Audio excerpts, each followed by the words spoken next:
Bueno,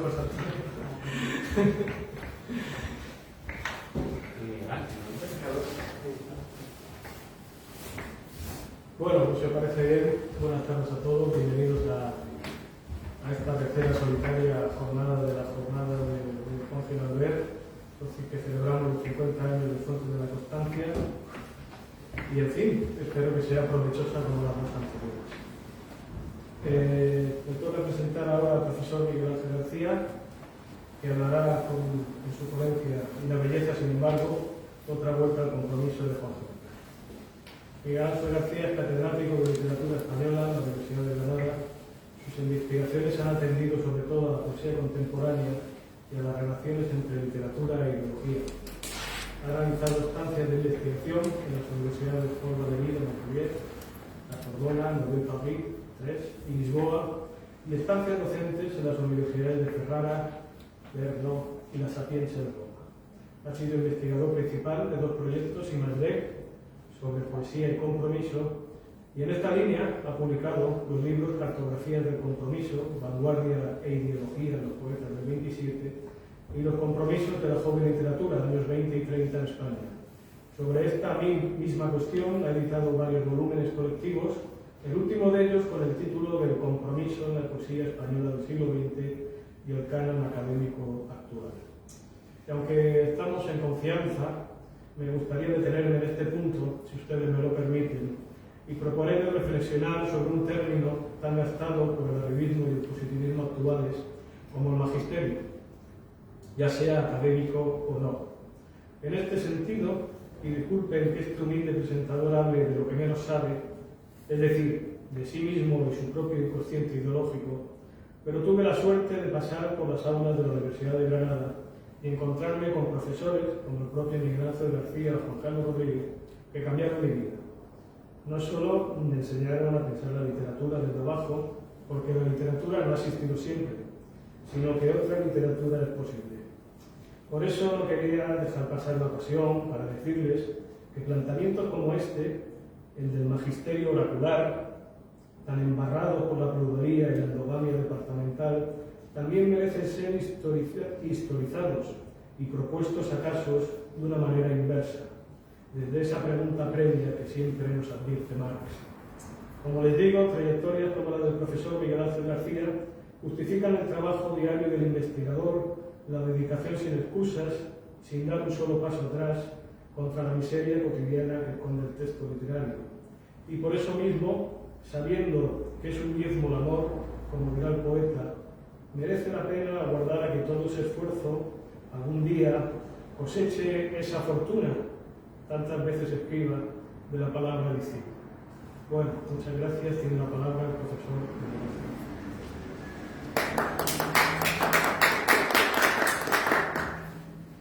Bien, buenas tardes.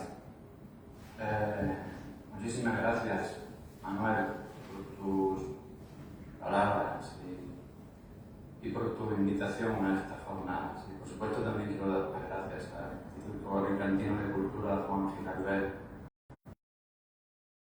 Lo mucho que me hubiera gustado estar ahí junto a ti y en esta mesa con otros dos alumnos queridos como eres tú, Félix y David, en alguna otra ocasión. Espero que puedas. Efectivamente, el compromiso fue uno de los fantasmas que asediaron pertinazmente al escritor durante el siglo XX. Aunque en el caso de Juan Gil Albert no se cumple el juicioso razonamiento de Sábato cuando reflexiona sobre el fantasma. Cito al escritor hispanoamericano: no hay otra manera de alcanzar la eternidad que ahondando en el instante, ni otra forma de llegar a la universalidad que a través de la propia circunstancia, el hoy y el aquí. La tarea del escritor sería la de entrever los valores eternos que están implicados en el drama social y político de su tiempo y lugar. Hasta aquí la cita. Digo que el razonamiento está en primera instancia cargado de razón, porque invita al escritor a sumergirse en la historia, a asumir la historicidad de su vida y de su escritura, Si bien Sábato mantiene los, para mí, inasumibles binarismos instante, eternidad, circunstancia, universalidad. ¿Por qué la necesidad para el escritor de alcanzar la universalidad, la eternidad por medio de su palabra?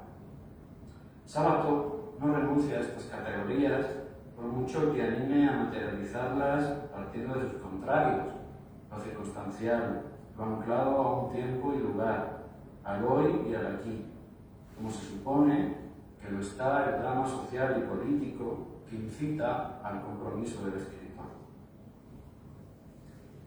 Si saco a reducir estas consideraciones es porque Giralbert jamás creyó que pudiera universalizar su palabra poética comprometida, no ya solo cuando, a partir de un momento determinado, reordenó su protohistoria o se releyó a sí mismo para establecer el dibujo de una trayectoria ajustada a esas pretensiones eternizadoras, sino incluso en la coyuntura específica de su compromiso ideológico y literario durante los años 30. Es verdad que al final de un texto decisivo y muchas veces citado, Palabras actuales a los poetas, publicado en la revista Nueva Cultura en 1935, escribe lo siguiente, no olvidando tampoco que al recoger profundamente lo temporal de nuestros días, conseguiremos nada menos que eso, permanecer en la memoria de los hombres. Pero esta coincidencia con la posterior reflexión de Sábato solo es un espejismo. Después de la guerra no vuelve a ser un poeta engallé como lo había sido hasta entonces. Más aún, trata de limar las asperezas de ese engagement, de sustanciarlo ideológicamente y sustantivarlo poéticamente, ya que no puede borrarlo. Manuel Aznar Soler, quien sobre el compromiso gilalbertiano lo ha dicho prácticamente todo gracias a una serie de trabajos impagables, nos informa de cómo Giralbert reaccionó ante la edición de Mi voz comprometida, un volumen que, como se sabe, recoge en 1980 los 3 libros del Alcoyano obedientes a este registro. Candente Horror, de 1936, 7 romances de guerra, de 1937, y Son nombres ignorados, de un año después, del 38. ¿Cómo reaccionó? Esto es, reescribiendo el romance valenciano del cuartel de Cavillaría, con objeto de repoetizarlo y descircunstancializarlo, si se me permiten estos abruptos términos, y precisando que esa voz comprometida estaba fechada, exigida, por lo que él llama un momento explosivo de la historia de España, el del, cito de nuevo, asalto a la libertad civil de un pueblo en que matanza fraterna. Por lo que únicamente a partir de aquí podían leerse y comprenderse esos 3 libros. No solo eso, sino que también suprimió los 7 romances de guerra para la edición de su obra poética completa de 1981. Unos romances que, si se incluyeron en Mi voz comprometida, fue porque el editor, Aznar Soler, acabó convenciendo al poeta de que tenían un valor histórico. Valor histórico, pero no poético, al modo de como yo concibo ahora y desde hace mucho la poesía, debió de pensar Giralbert. No es que, como se ha sugerido alguna vez, albergara temores ideológicos y políticos todavía en nuestra nación de democracia, después de haber vivido, como él lo vivió, una guerra, un exilio y una dictadura. Me inclino a pensar que pudo más esta pulsión de reescritura de sí mismo y de una zona de su obra desde el punto de vista exclusivamente poético. Una maniobra coincidente con su al fin lograda canonización en la España de inicios de los 70, y aquí es donde entra antes de la constancia, lo cual le exigió paralelamente una desideologización y un alejamiento de todo radicalismo político juvenil. Por eso, como asimismo recuerda Aznar Soler, se distancia públicamente de sus antiguas simpatías comunistas. Si Radio Central Moscú, el último poema de Candente Horror, mostraba en 1936 lo que para él suponía la revolución soviética o el comunismo, la posibilidad de una vida más digna, más justa y libre. En 1981, en esa obra poética completa, afirma dejar este poema en su puesto para resaltar hasta qué punto ciertos enclaves históricos, la amenaza fascista en este caso, electrizan o conmueven, si bien esa tensión, aclara, no se ha mantenido posteriormente en él. Von Hillenberg, que como veremos nunca fue marxista y tampoco comunista, y son dos cosas distintas, a pesar de lo que pudiera parecer, sobre todo después del aberrante desvío que supuso el llamado socialismo real, justifica su distanciamiento del intelectual engagé que fue mediante la superposición, que yo no puedo sino considerar ligera, de marxismo o comunismo con stalinismo. Pero habría que irse de nuevo a finales de los años 20 y comienzos de los 30, de entonces datan sus guiños a la Rusia revolucionaria y a Lenin, para darse cuenta de hasta qué punto el inconsciente poeticista, esteticista, ya por entonces que genera contradicciones con su compromiso y sus filias comunistas, más bien revolucionarias. Mi planteamiento de entrada es que su compromiso tiende a resolver esas contradicciones mediante un humanismo pequeño burgués, que a veces se denomina socialista o revolucionario, pero que acaba poniendo la poesía o la belleza por encima de la política y de la historia, lo universal, lo eterno, por encima de lo que considera circunstancial, temporal o impuro. Tan inasumible y falseadora como los binarismos temporalidad-eternidad, pureza-impureza, poesía-historia o belleza-compromiso, es la dialéctica entre ego y populus a la que se refiere el propio Hillenberg en el prólogo Fuentes de la Constancia. Recordemos sus palabras.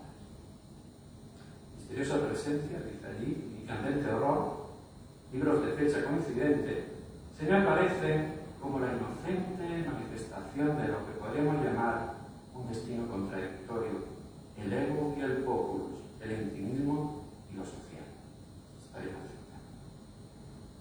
Por supuesto, para mí no hay tal contradicción, ni se le manifiesta al poeta de forma tan inocente como él dice.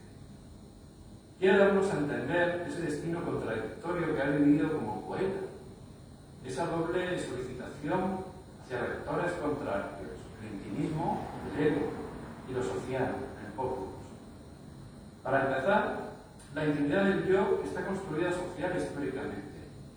Lo sociohistórico no es exterior, sino interior al yo, y lo privado no es ajeno a lo público. Solo el inconsciente esteticista de nuestro autor, volcado hacia la intimidad del yo y hacia la intimidad del lenguaje, la poesía como forma pura de la sensibilidad, en estricto kantismo, le hace sentir como contradictorio su destino poético. Por otro lado, ya se ha puesto suficientemente de relieve por parte de un sector de la crítica, la más válida, entre ellos, ella está evidentemente Manuel, que ha tocado este asunto, se ha puesto suficientemente de relieve debido que Hillenberg publica Candente horror antes que Misteriosa presencia, aunque sostiene lo contrario para delinear una trayectoria coherente con la trazada por los poetas del 27, de la pureza a la revolución, de la evasión al compromiso. Esta torsión es un síntoma de su esfuerzo por diluir lo que él juzgaba contradicciones irresolubles. ¿Cómo iba a entenderse que escribiera Misteriosa presencia, un libro que el propio autor considera barroco o neogongorino, unos sonetos en los que tematiza su homoerotismo, el colmo del intimismo, por lo tanto, después de un libro como Candente horror y su surrealismo sui generis, donde da rienda suelta al compromiso antifascista? Pero sobre todo, ¿quién iba a comprender que publicase un libro inmediatamente después de otro, en fecha coincidente, como él mismo dice? Este bandazo no era lógico para nadie, evidentemente, sobre todo visto desde el compromiso de los dos libros siguientes, 7 romances de guerra y Son hombres encalados. No era lógico para nadie, salvo para su inconsciente, esteticista e intimista, que siempre estuvo determinando su escritura, la engagé incluida. Por si fuera poco, leemos lo siguiente en el prólogo a Fuentes de la Constancia. Sentirme semidios y a la vez culpable. Socialmente ser reo, vitalmente criatura inmortal, inaccesibilidad entre sí de los opuestos, guerra civil latente, nadie gana, la pelea es eterna. Eso dice Miranda. Al saberse poeta se siente un semidios, se siente inmortal cumpliendo con su obligación lírica de cantar la vida, de vivir la vida a través de la poesía. El liberalismo poético gilalbertiano es evidente y muy probablemente le viene de su modernismo culturalista y preciosista, de su moral estética, es decir, el arte como una forma de vida, la voluntad de vivir en términos estéticos. Ahora bien, al saberse al mismo tiempo un ser social, se siente reo, culpable. El compromiso es eso para un esteticista como Gil Albert, conciencia de culpabilidad, de responsabilidad moral, como por otra parte Federica Sartre cuando teoriza el engaño. No es exacto que estemos, como él dice, ante una guerra civil latente en la que nadie gana, ante dos opuestos excluyentes. Nuestro poeta quiere eternizar esa pelea en su propia producción poética y en cualquier poesía, en la poesía en general. Pero en él finalmente se impuso el ego al populus, el intimismo del yo, del lenguaje, a lo social, la ética estética, la misma de los modernistas o de Juan Ramón Jiménez, a la estética ética, puesto que en ningún momento sostengo que fuera un puro poeta desinteresado, un partidario del arte puro, aunque a veces lo proclamó en su prosa juvenil, que como se ha planteado en varias ocasiones, tuvo como referentes a Valle Inclán, Wilde, Azorín y Miró. No es casual entonces que en el homenaje de la revista sevillana Calle del Aire, 1977, Jaime Gil de Viedma afirmase que lo que nos propone Gil Albert, este español que razona, sevillano, es la comprensión ética y estética de la propia vida. Poco antes, en 1974, había dicho que la lectura de Fuentes de la Constancia le había revelado a un poeta admirable.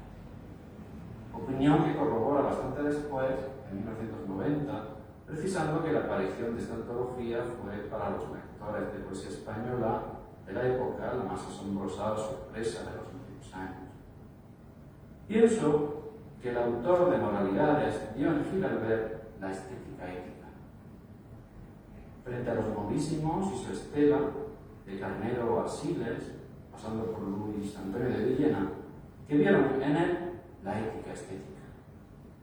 Lo curioso es que en el texto de 1974 detalla que la importancia del alcoyano ya había sido voceada antes de la aparición de Fuentes de la Constancia por críticos como Jan Lechner, autor, como bien se sabe, de un libro de cabecera sobre el compromiso poético español del siglo XX.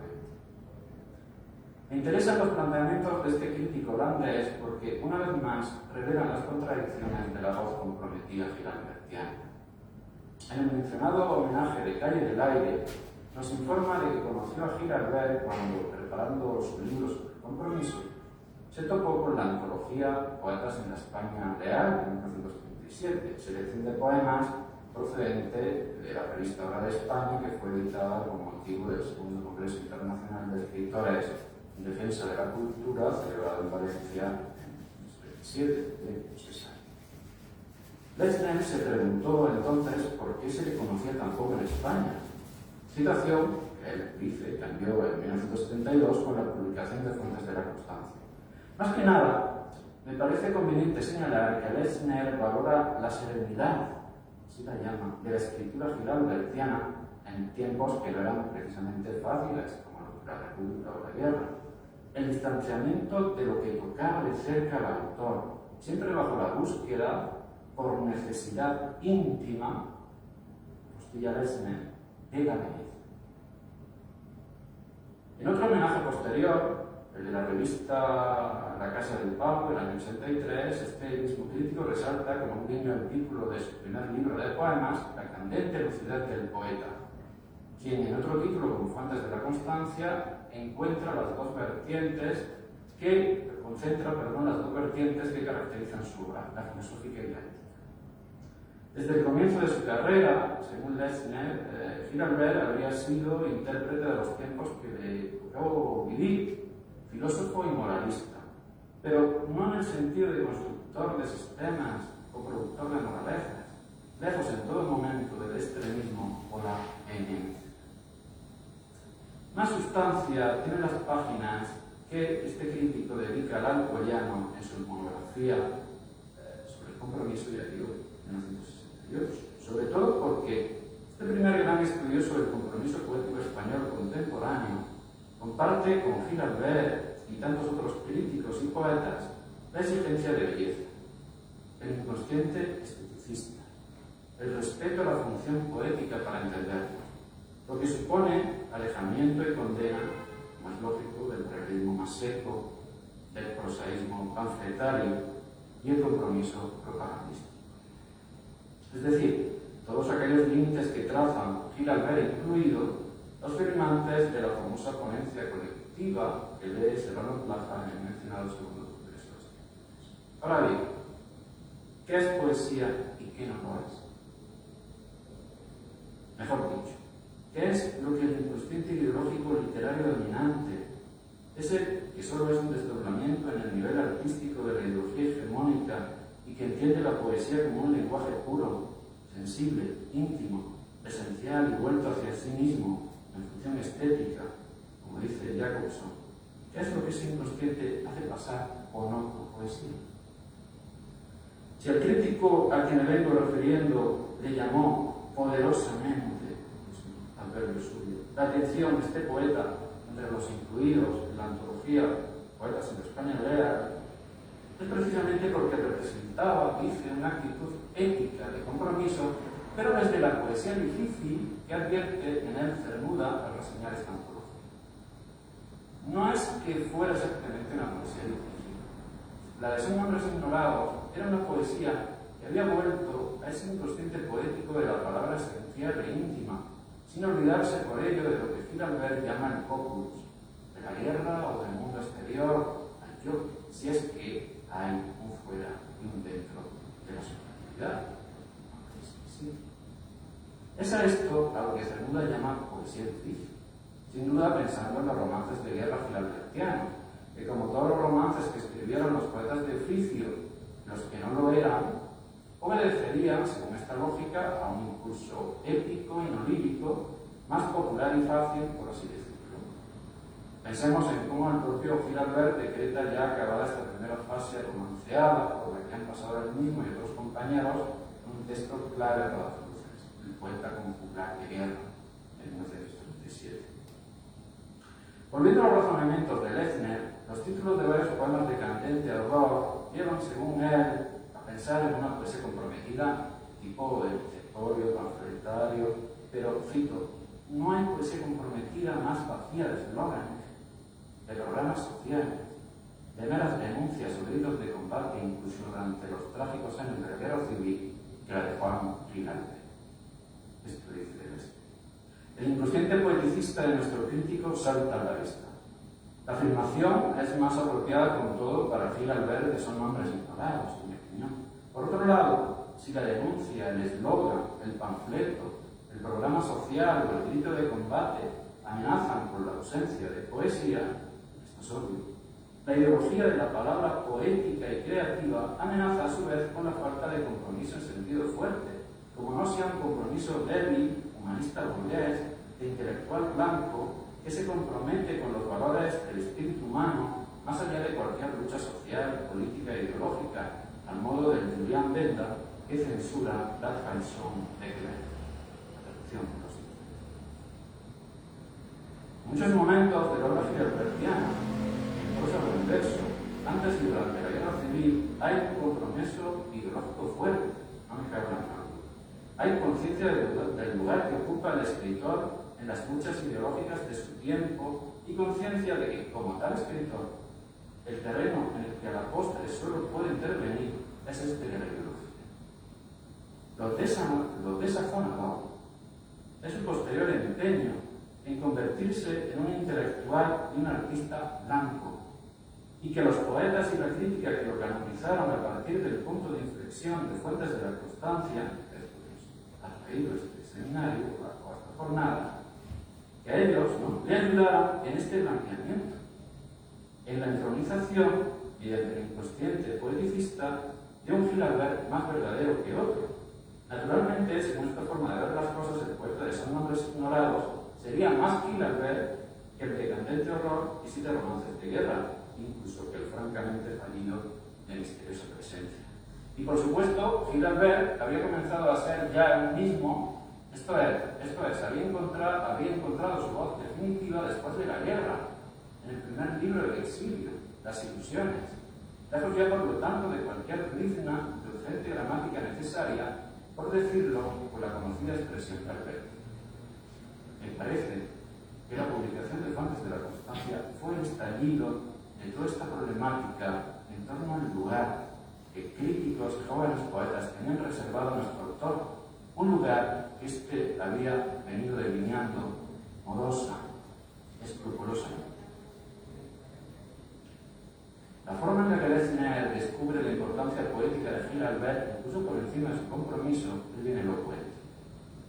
En 1968, y digo 4 años antes de la aparición de Fuentes de la Constancia, precisa que todo candente horror se encuentra cargado de oscuras amenazas. Los últimos días del bienio negro asuman en poemas como Los diplomáticos, Epopeya o Sicarios. Sin embargo, la distancia contemplativa, dice Lessner, hacia los hechos descritos, impide que los poemas se queden en simples pasquines.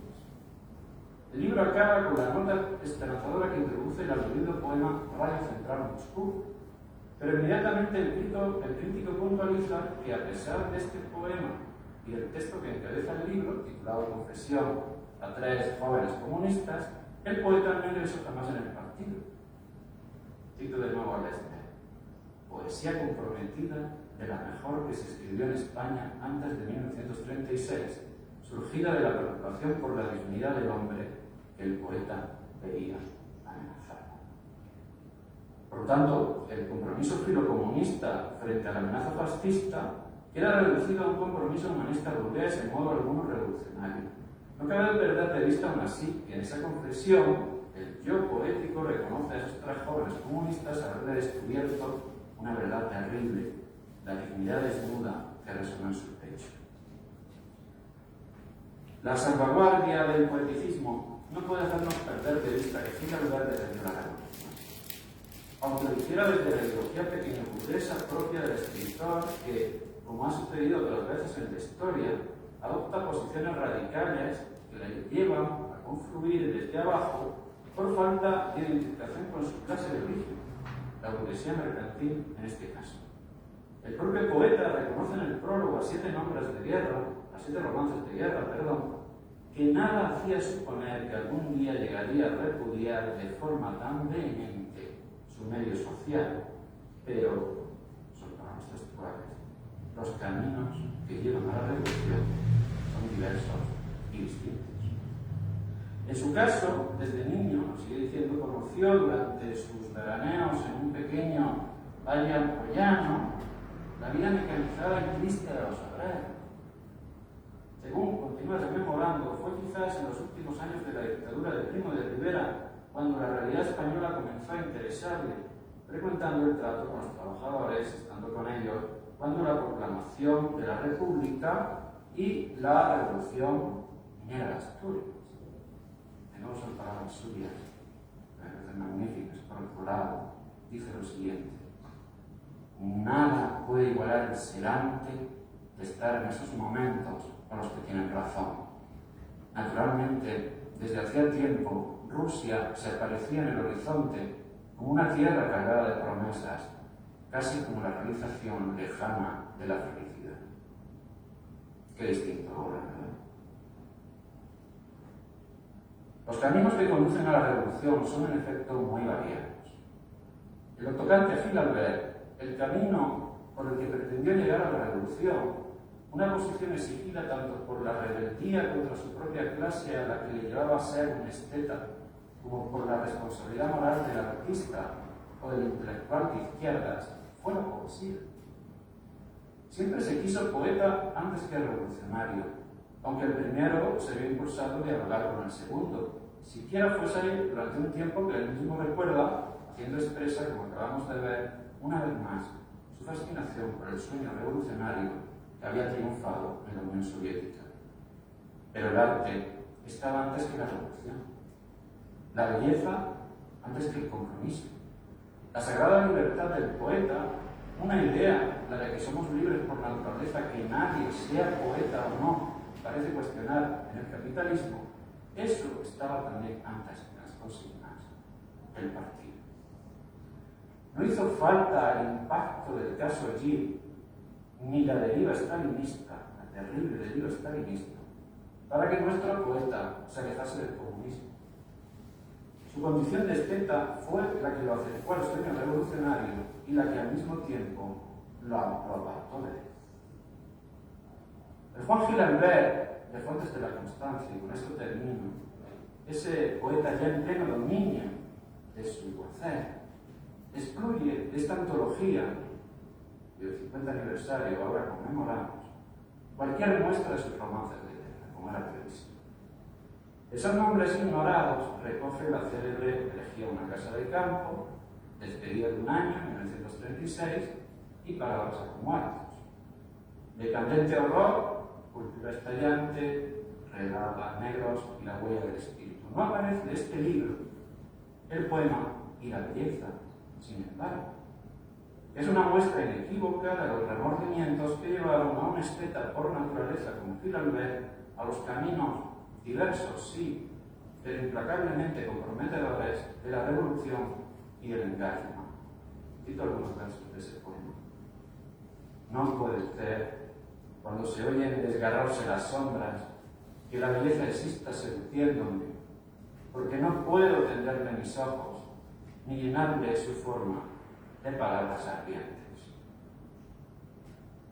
Si hubo un momento en que el poeta se reprochó su esteticismo, fue entonces, como revelan los meritorios versos del poema titulado El artista del mismo libro, Candente Rojo, que dicen así: sobre montones de cadáveres, sobre espesuras de gritos que han quedado, hemos bruñido un torso resplandeciente o espabilado la gracia lunar, sobre las sombras de los seres resentidos y acres, sobre figuras que acaparan polvo, sobre el humano río que se queja, sobre la torva espalda del trabajo, la indiferencia de los pájaros que cantan y la huida cobarde. Así, porque los guantes ocultan un corazón helado, porque las bellas palabras son fermentos reverdecidos, porque la soledad es nuestro nido de gusanos. Se nos llama tulipán o rosa sobre vidas inmensas de hambre. Incapaz de resolver las contradicciones ficticias entre el ego y el populus, el intimismo y lo social, la soledad y la plaza pública, la huida cobarde y el compromiso, entre la poesía y la historia de suma, Juan Gil Albert acabó rindiéndose a su pasión constante por las bellas palabras. Muchas gracias.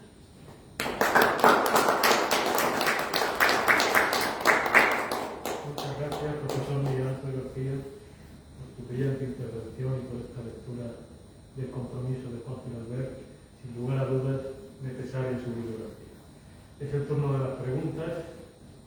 No sé si alguno de ustedes quiere apreciar alguna cuestión sobre la ponencia o realizar alguna consulta al profesor Miguel Ángel García.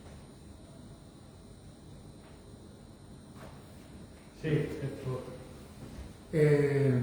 Me gustaría saber ¿se escucha? Un poco de ¿O me acerco hacia allá? Sí, sí.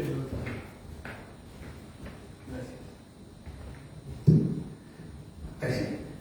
Me gustaría saber tu opinión con respecto, bueno, a partir de tu idea de compromiso, si crees que Gil Albert, o sea, se podría pensar un compromiso de este discurso homosexual, ¿no? Que también en la lectura del día de hoy, ese punto en especial es muy pertinente.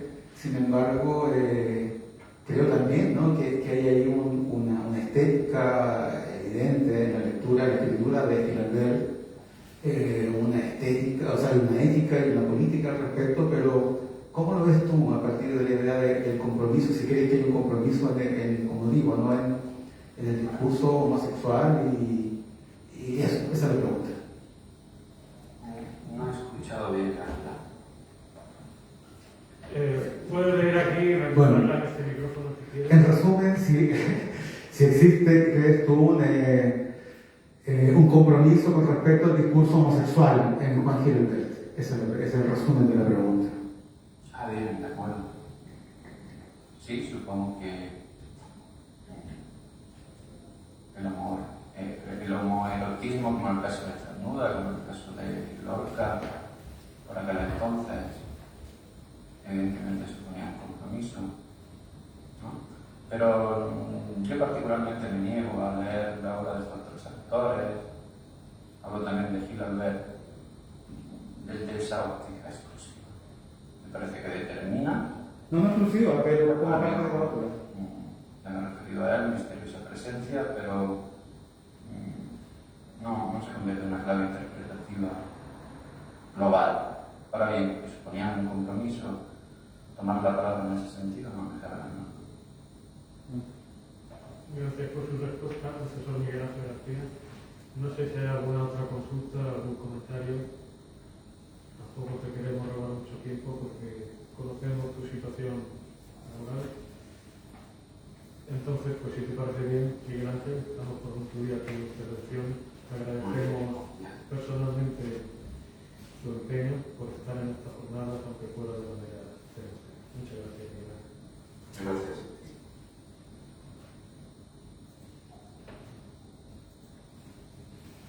Bueno, pues es el turno de Félix Martín Fijón. Así consigo poner una imagen de fondo.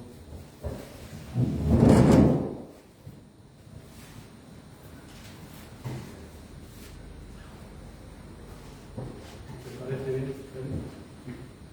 No necesita todo el No.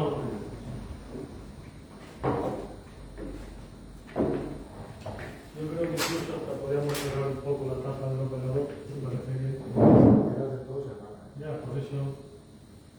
Bueno, la vamos a parar, así parece un discurso más subversivo, ¿no? Bien. Félix Martín Fijón, luego Sócrates perdón.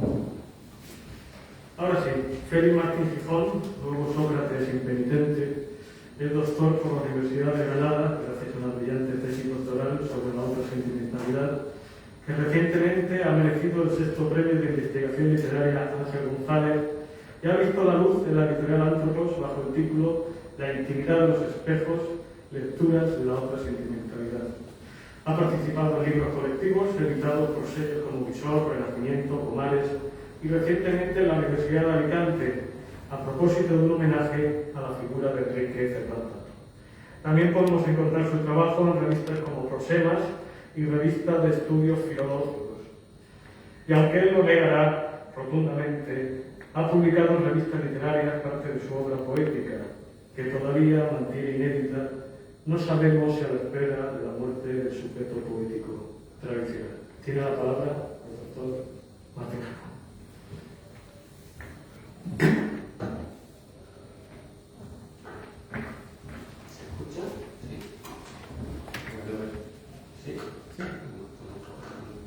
Gracias, Manuel, por tu cariñosa presentación. Bueno, estar en este instituto y hablando sobre Gilabert, que no se puede decir. He preparado unos folios. Lo que no voy a hacer es otra cosa que insistir en algunas cuestiones que ya ha planteado el profesor Miguel Ángel García. Si os parece que los conecto y empiezo. Precisamente será la pregunta, ¿por dónde empezar? Juan Gilabert escribe en Vivarium Vitae: mi vida ha terminado trágicamente debido a que no me queda tiempo para rehacerla. En efecto, ese rehacer es clave porque Gilabert siempre está construyéndose reinventando el argumento de su vida y de su obra, tantos comienzos y tantos finales. Solo que el principio y el fin se funden en un tiempo mítico, el eterno retorno de una trama inextricable. Así, una primera imagen fundamental. En una vega fértil, durante una mañana de agosto, trepando por las espinas de sus tallos, un niño contempla una sierpe ondulante en un rosal. Ese instante, único, ya no volverá a repetirse. Había nacido un poeta. Esta imagen epifánica la presenta Gil Albert, ya casi al final, en breve historial tardío sobre mi suerte, un texto leído en el acto de entrega del Premio de Letras del País Valenciano, que empezaba precisamente con una máxima extraída de Rival Vita: tener un destino es sentirse gravemente comprometido en una empresa interior. ¿Cuál era el destino de Juan Gil Albert? Él mismo responde: mi destino ha sido escribir mi vida, exclusivamente mi vida, escribiéndola. Esta unión de destino y escritura, el vitalismo que la sustenta, será clave en Gil Albert, como trataremos de ver. Solo que el autor también explica en otro lugar: cuando escribimos sobre el pasado nuestro, lo hacemos con todas las adquisiciones del presente, no lo olvidemos. Juan Gil Albert no lo olvida, y es importante que no lo olvidemos nosotros tampoco. Así pues, de nuevo, ¿por dónde empezar? ¿Cuál es el origen de Gil Albert? ¿O cuándo alcanza su plenitud auténtica? ¿Es en las ilusiones? ¿Arranca ya en la elegía a una casa de campo? ¿Hay rastros en su obra previa? ¿O su verdadera tarea comienza tras la vuelta del exilio?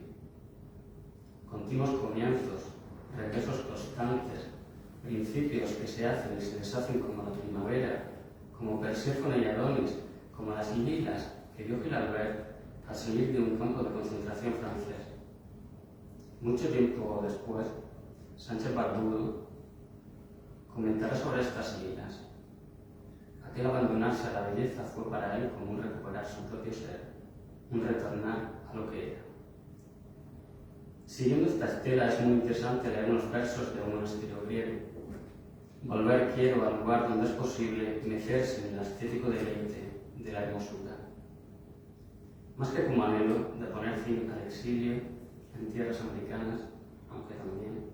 En estos versos puede leerse la geografía de un deseo, la vuelta a un lugar donde fundir intimidad y belleza, un nuevo comienzo desde siempre dado. Por supuesto, como indica Manuel, una frase que parece muy certera, Juan Gil Albert no se reescribe, relee y reordena la historia, sino que, por el contrario, es la historia quien reescribe a Juan Gil Albert. Y esto es precisamente lo que intentaremos rastrear ahora. Así, Guillermo Carnero explica que la poética del desasimiento que cruza las ilusiones significa captar el mensaje de la naturaleza y el amor que incitan a vivir en el más allá y al margen de la desmesura y el error humano.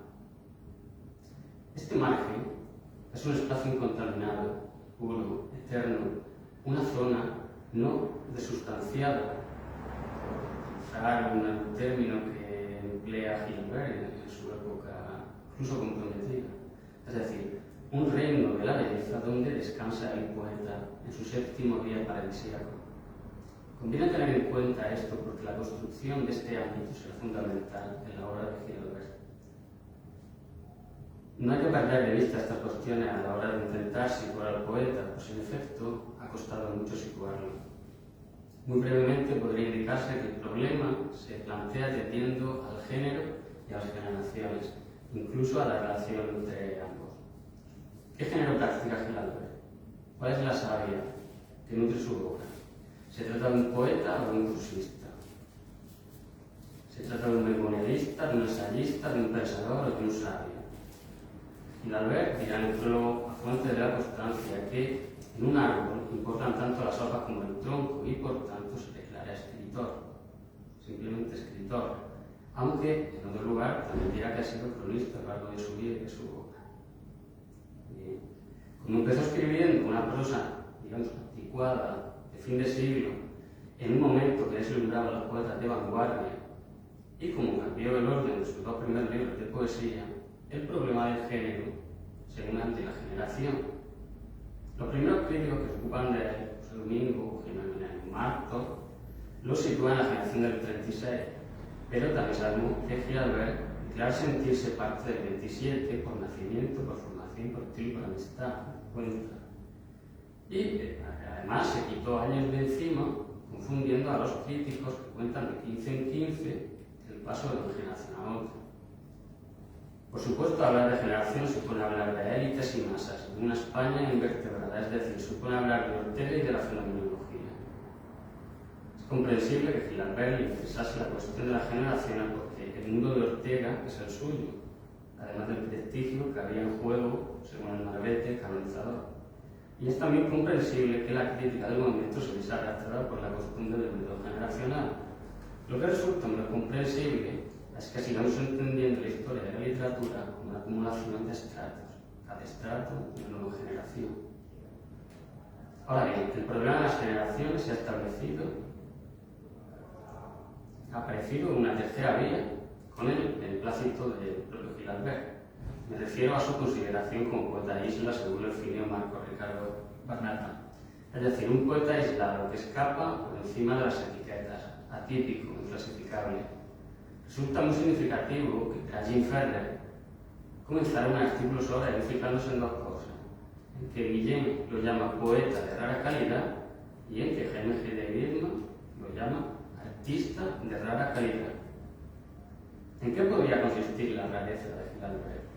¿De qué modo definió, primero, el silencio infinito que tuvo que soportar su paciente obra y después su recuperación, su descubrimiento? Pues en efecto, si Gilabert era una isla, es como si los novísimos hubiesen dado con el mapa de un tesoro y sonara la melodía de todo el mundo. Entonces parece que todo estaba ya hecho, exclama un joven Guillermo Carnedo al oír recitar un poema de las ilusiones. La anécdota, como sabido, la cuenta el mismo Gilabert, se convierte en un emblema frecuente para abordar la relación con la nueva estética de los del 70. Por supuesto, estoy condensando muchísimo, pero quisiera plantear algunas consideraciones, sobre todo a partir de lo que el profesor Juan Carlos Rodríguez define como problemática del vitalismo poético. ¿En qué consiste esta problemática? Por un lado, puede cifrarse la actitud de algunos poetas que dicotomizan su propia vida en la creencia de que por una parte estaría el lado bueno, el lado puro, trascendental de su vida, y por otra parte estaría el ruido empírico, que sería la parte mala, cotidiana, la de su monótona jornada laboral, etc.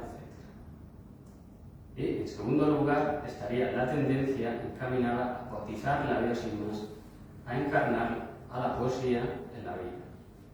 Con el caso ejemplar de Rimbaud, que, como se sabe, dejó de escribir. Y es que desde esta perspectiva, la perspectiva del vitalismo poético, cambiar de vida supone abandonar la literatura, porque la literatura se había convertido en una forma de vida.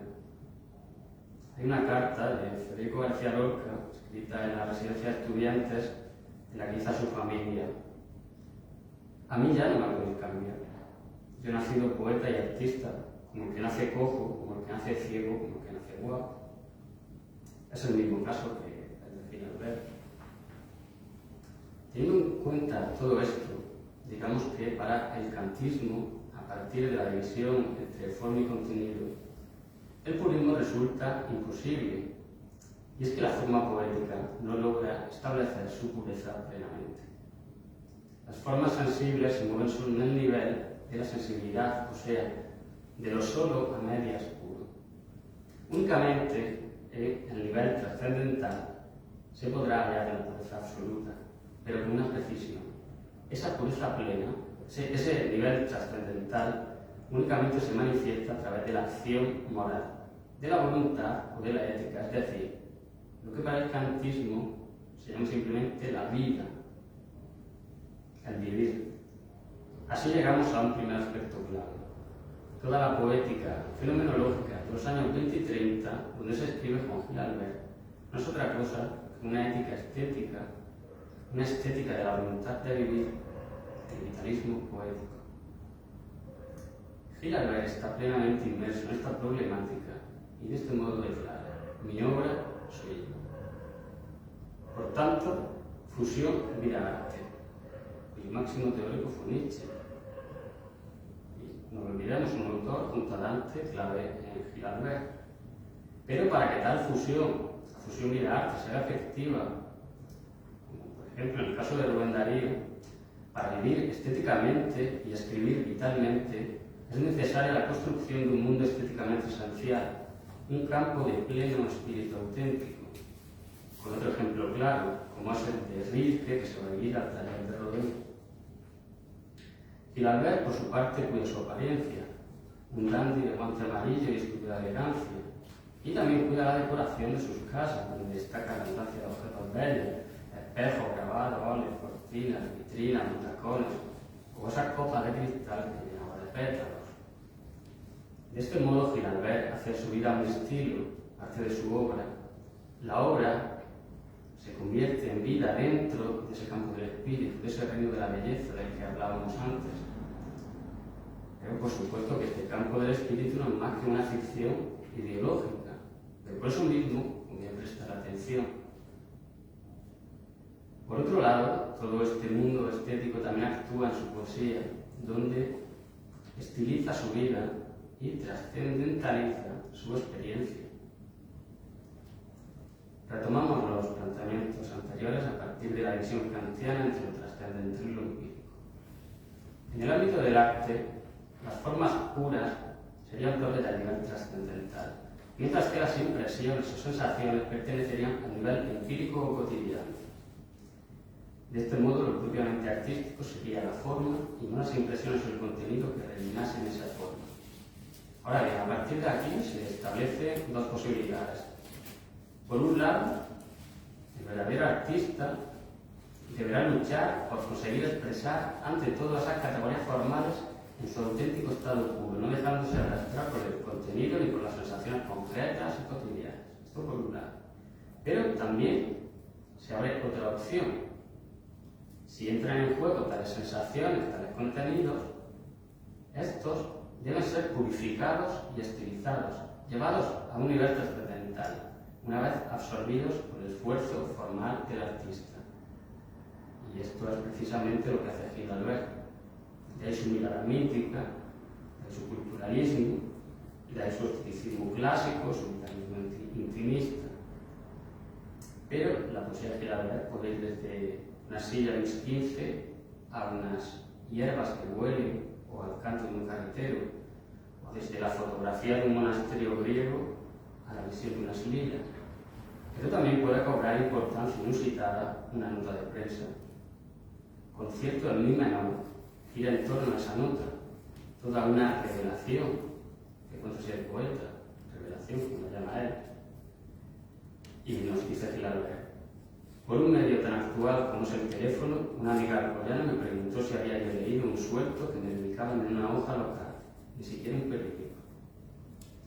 Tras leerla, Gilabert nos dice que el efecto sobre él fue fulminante, que le causa una especie de trastorno metafísico. Este prodigioso suceso, son palabras de él, es recibido como un aleluya triunfal, y el hecho de ser un escrito anónimo le otorga una significación oracular. Hecha la luz, ¿qué decía este suelto que lee Gilabert? Pues nada más ni nada menos que esto, que Gilabert era el exponente máximo de la aportación alcoyana a las letras. Aunque con esta nota sabemos que escribió Adrián Miró, se inicia el proceso de recuperación de la figura con Gilabert. Todo este despliegue podría sorprender y parecer excesivo. Cuestión de vanidad, propensión al mito, sí, pero con matices. Podemos recordar otra anécdota muy conocida, recogida en un texto a menudo citado que Gilabert titula El bautizo. El bautizo, y que comienza: nada me extraña, todo me asombra. ¿Qué es lo que le asombra? Unas páginas antes Gilabert había escrito: Quevedo dijo, el mundo me ha hechizado. No es exactamente eso. El mundo me hechizó, ciertamente. La belleza del mundo, diríamos.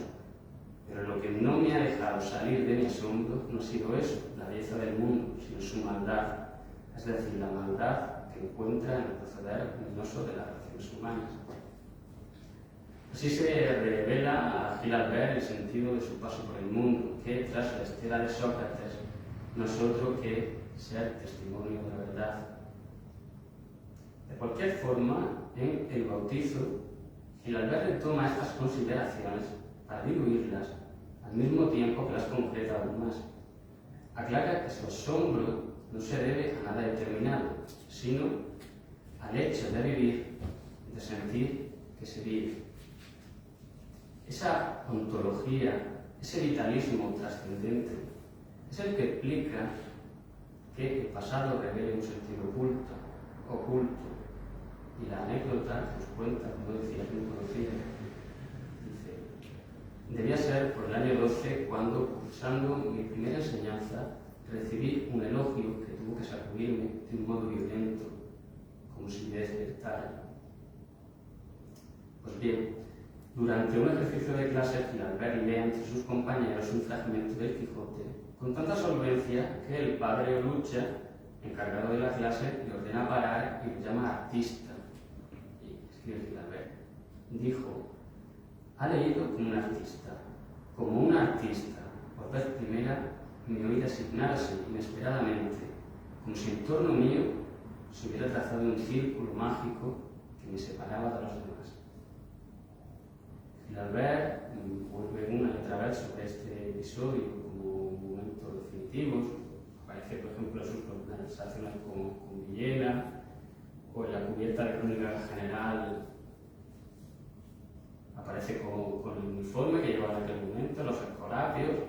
Incluso llega a decir que en aquel momento tenía 9 años, que 9 es un número cabalístico que emplea Dante, atribuyendo a Beatriz de esa edad cuando la ve por primera vez.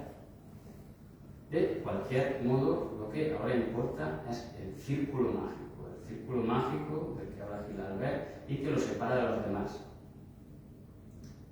Antes nos había dicho que el drama procede de ser como los demás, con sus visos de comedia, la tragedia de ser distinto.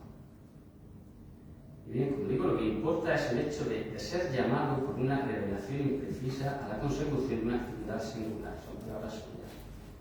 Así tenemos una distancia y un destino. El texto termina con unas líneas ajustadísimas sobre la concepción que tiene Gil Albert de su tarea.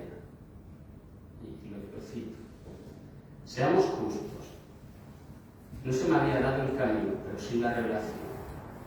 Y ser un artista, que suena hoy, incluso para los artistas de las nuevas generaciones, algo anticuado, se constituyó en mí sentido y norma.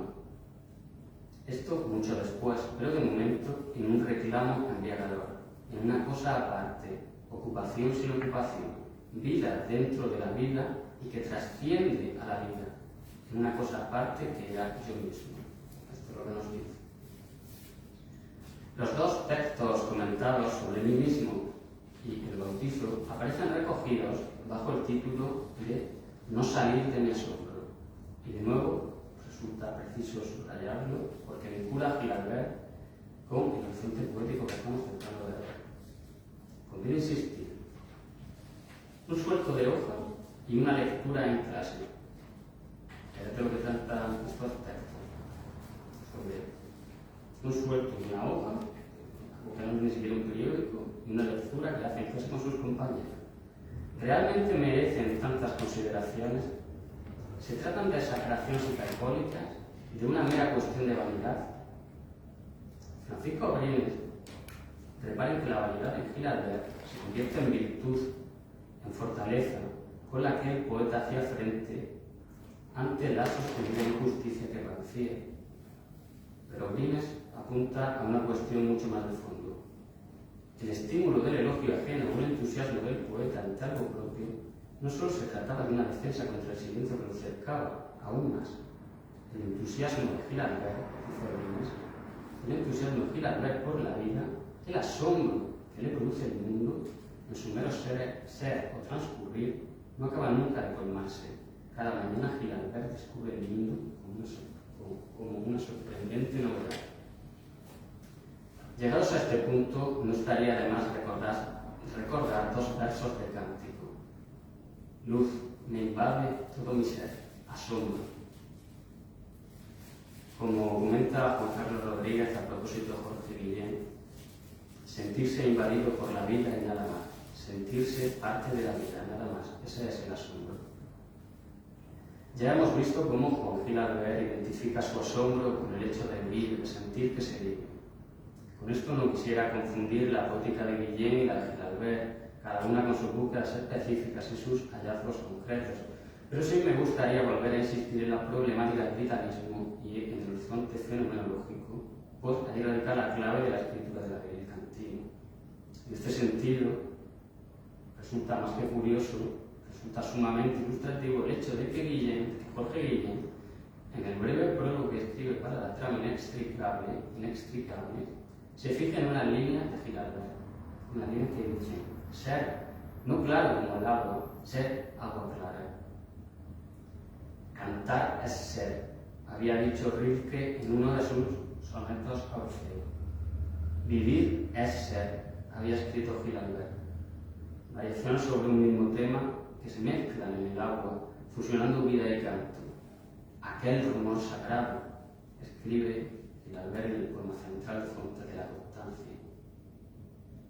Obviamente así, desde ese vitalismo se resuelve el mandato pindárico que siempre atraviesa la escritura de Gil Albert: sé el que eres, sé el que eres. Píndaro, sí, pero también Nietzsche en su Ecce que se subtitula ¿Cómo se llega a ser lo que se es? Ya hemos visto cómo Gil Albert se considera fundamentalmente un artista, es decir, identifica su esencia, su sentido y norma con la misión del artista.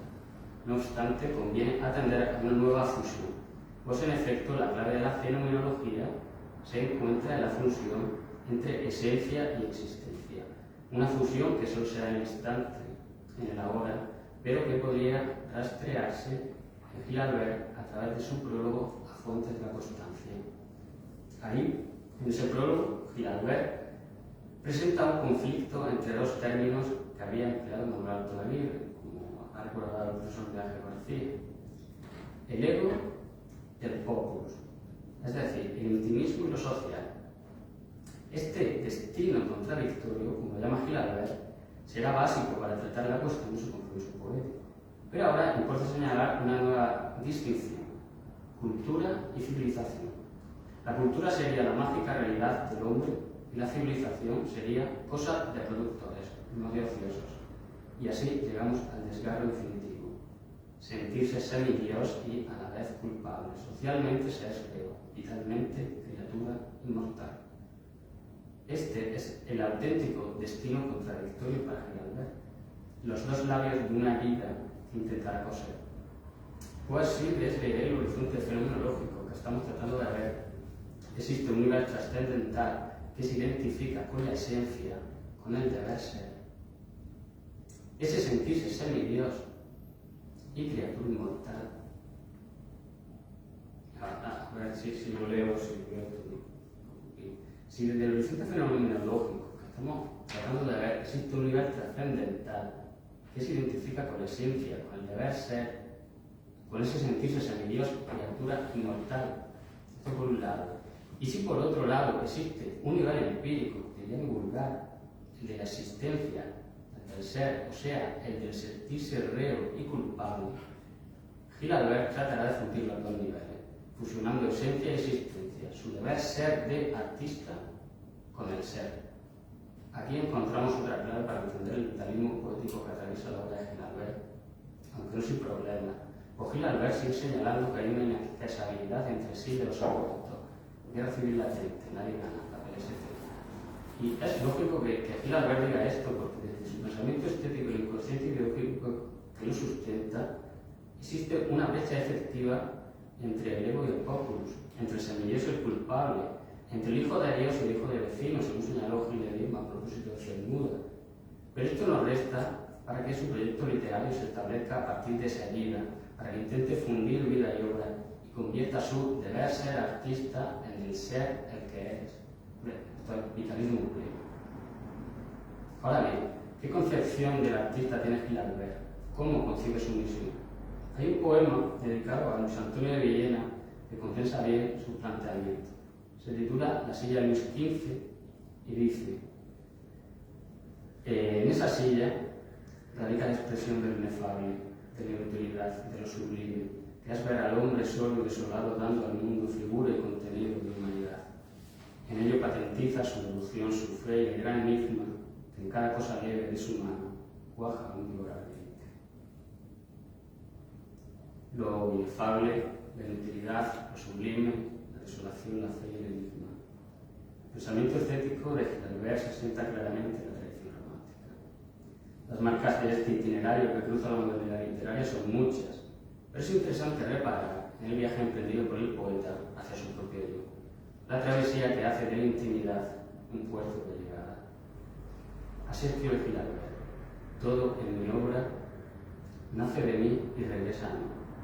Y también nos dice en otro lugar: mientras desfilaban resplandecientes las nubes luminosas, me dije: por todos los caminos se puede ir lejos, y el que se me presenta ahora como más necesario es regresar al punto mismo de donde vine, para darme cuenta exacta, no tanto del camino recorrido, como del que me faltaba por recorrer, solo que hacia adentro, y como si dijéramos, sin moverme, bien compenetrado de mí mismo, que es la manera, parece más eficaz, de recorrer distancias. Obviamente se trata de unas líneas que casan bien con la hoja de ruta que propone Juan Ramón Jiménez en el diario de un poeta recién casado. Dice Juan Ramón: ni más nuevo al ir, ni más lejos, más hondo. Desde esta perspectiva, desde el viaje a la intimidad, también se comprende que Gilalbert declare: mi casa era mi mundo, el mundo, de ella lo extraigo todo, casa con paredes de cristal abiertas con fin, especie de invernadero, pero con tormentas. Las grandes aventuras del héroe romántico se vuelcan hacia adentro para explorar un territorio sagrado. Hölderlin escribe: solo creen en lo divino aquellos que ya son dioses. Y la cita puede resultar oportuna porque nos ayuda a situar a Gilalbert en una tradición determinada de la modernidad que funciona plenamente en él. William Blake o Juan Ramón o Hölderlin. Basta un espejo como el mar Mediterráneo. Así escribe Gilalbert: quien se asoma a ti no ve reflejada cual imagen de Dios la suya propia. Otro ejemplo: sagrado es el poeta y sagrada su boca. Y otro ejemplo más: délficas desde entonces van sonando mis graciosas palabras. Como explica Francisco Brines a propósito de estos últimos versos, mediante la precisión del adjetivo délficas, Gilalbert muestra su concepción de la poesía. La poesía es sagrada. Y sigue explicando Brines: en una sociedad que desdeña al poeta, que se burla de su inutilidad, hay que resaltar su función, ponderarla, sacralizar la significación de la poesía, que no es sino la revelación del espíritu. Existe la rebeldía del héroe romántico, el desprecio hacia quien lo margina, el orgullo del fracaso. Desde aquí se entiende, por ejemplo, que Gilalbert diga que abandonó sus estudios cuando se reveló su misión, como un destino escrito, como un fatum al que hay que obedecer. Solo que Antonio Machado, reseñando áreas tristes, se preguntó si los poetas no estarían haciendo grandeza de su propia miseria, y en esta reflexión va a incluir a gran parte de la poesía moderna. Solo que existe otra cara de esta poesía, y Brines da en la clave, como hemos visto, sacralizar la poesía. Pero mucho cuidado, la sacralización no se debe confundir con el pensamiento religioso o incluso filosófico de Gilalbert, con sus ideas sobre Cristo, Adonis, el paganismo, la fe. Más bien se trata de entender que su fe es la del sacerdote poeta que oficia el culto de esa eterna divinidad que llamamos belleza, y esta expresión aparece en su primera obra, La fascinación del irreal. No se trataría tan solo, llegados a este punto, de hablar sobre el esteticismo, el decadentismo, la influencia de Oscar Wilde o de Valle en sus primeras obras, sino de señalar la concepción romántica desde donde arranca modernamente la imagen sacralizada del poeta, una imagen que Gilalbert nunca abandonará, un oficiante y un legislador. Así, en la nota que habla su poesía completa, explica: mi producción poética se acrecentó con una continuidad casi reglamentaria. Piénsese que entonces no se esperaban premios y apenas electores, lo cual confería a nuestra libérrima ocupación solitaria categoría, diríamos, de oficio sacro. La frenesía de la que habla Leopardi pulsó en mis cuerdas más subterráneas los acordes del afán poético, es decir, creador, como indica la palabra. Los griegos sintieron en buena hora que emanar poesía era estar entusiasmado, o sea, poseído por un dios, que es el verdadero sentido del término. Hasta aquí la cita con la letra. El planteamiento no puede ser más claro y se anuda constantemente. Antes hemos visto cómo hablaba de asombro, ahora lo hace sobre el entusiasmo. Lo importante es señalar cómo en el vitalismo poético de Gilabert, anclado en el horizonte fenomenológico, actúa esta concepción sacralizada de la poesía de tipo romántica para dar especificidad a su obra. El mismo poeta se hacía la pregunta clave: ¿por qué la experiencia, una vez escrita, ha adquirido esta forma y no otra? Tratar de responderla, como hemos intentado plantear aquí, tal vez nos ayude a acercarnos de otra manera al problema de su catalogación o cuestiones de importancia de su obra como los mitos o el culturalismo. Solo que desarrollar todo esto ya nos llevaría demasiado lejos. Simplemente así pues, ¿por dónde acabar? Tan cerca y tan lejos, otra vez que al ver como un dios en su isla. Gracias.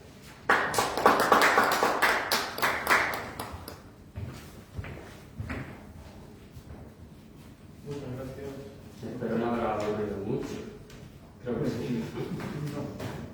Muchas gracias, doctor Martín Simón, por hablarnos de esas tormentas ocultas de la Casa Mundo, esas tormentas ocultas de la literatura gilbertiana. Parece ser que no hablaba bien, pero eso es cierto. Bueno, pues nada, creo que es el turno de preguntas, de cuestiones, de matizaciones, de juegos, de súplicas. Espero que no pedir dinero, porque no podemos. Vamos, simplemente si terminar, antes de cerrar, en el espacio que sobre este está el retrato de Gilabert hecho por Enrique Climent en 1935, cuando estaba en el exilio, José Amarillo, y también se miraron cuando terminemos, que lo puedes ver. Pues sí, será un detalle bonito. Pues nada, damos el turno a David Ferrer.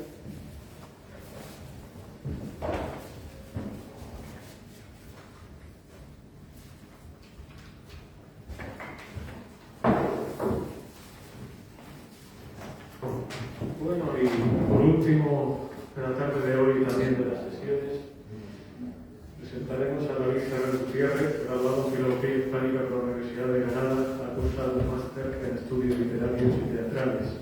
Ha colaborado en revistas como Quimera Editorialías y latinoamericanas como Perífrasis. Recientemente ha participado en el Seminario Internacional El Compromiso de la Poesía Española, Materiales para la Antología Comentada.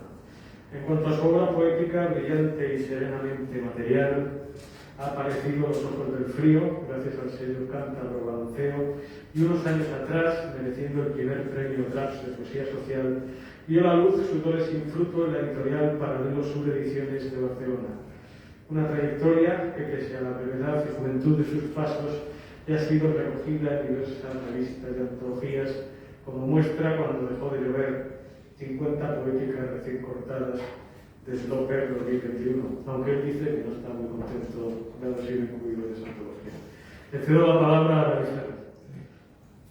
Muchas gracias, Manuel, por la calurosa acogida y, por supuesto, por la invitación. No creo que hubiese mejor organizador para estas jornadas que tú. También agradecimiento a la institución, al Instituto Cultural de Juan Gilabert. Y bueno, solo decir que por suerte o por desgracia soy el último toro de la tarde, me lo ha dicho Manuel, y solo ruego pues, que me indulten. Bueno, yo como alumno, es decir, yo aquí sería el último mono de una larga estirpe que emana de Juan Carlos Rodríguez, del profesor García, del profesor Valero y del profesor y pequeño maestro Félix Martín Gijón. Yo voy a tratar de, como digamos, seguir hablando el mismo idioma que ha surgido aquí durante todas las ponencias. Y como digo, bueno, trataré de ser breve, porque si lo bueno breve dos veces bueno. Así que, vamos. Nadie puede negarnos que una ontología es, a su vez, una proposición de canon.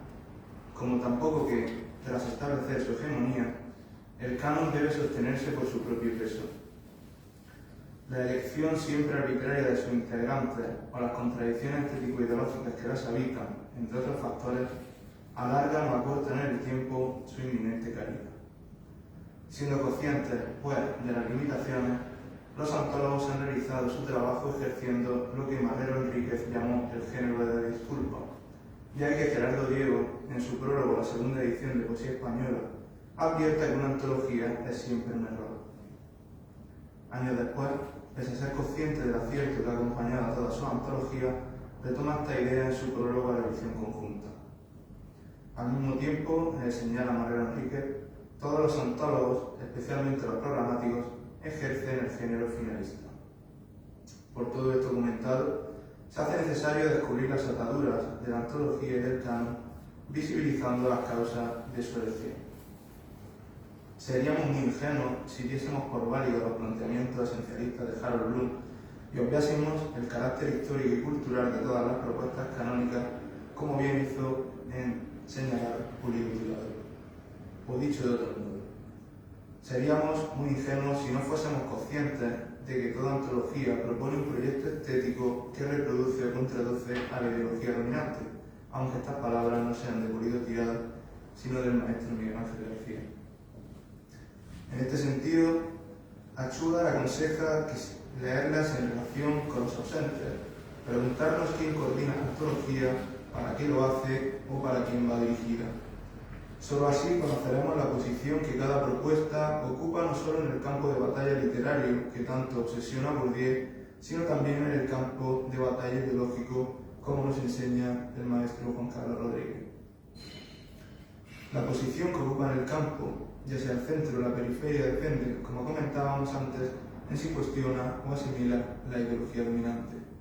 De ahí que, por lo general, los poetas del compromiso ocupen un espacio periférico en las antologías trazadas por aquellos que entienden la poesía como un producto puramente estético y histórico.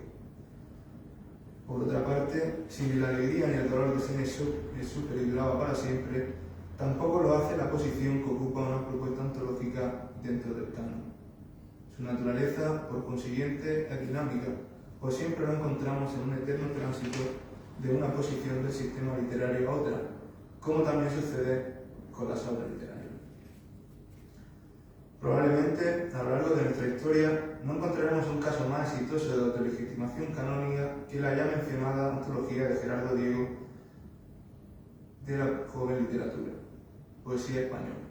Poesía Española es considerada la segunda aparición pública tras el homenaje a Góngora de aquello que llamamos Grupo o Generación del 27, una etiqueta que empieza a cuestionarse con el objetivo de reconfigurar el canon poético de la vanguardia histórica, invisibilizado durante un largo periodo de tiempo por la excesiva atención que la historiografía literaria ha prestado a estos 10 poetas.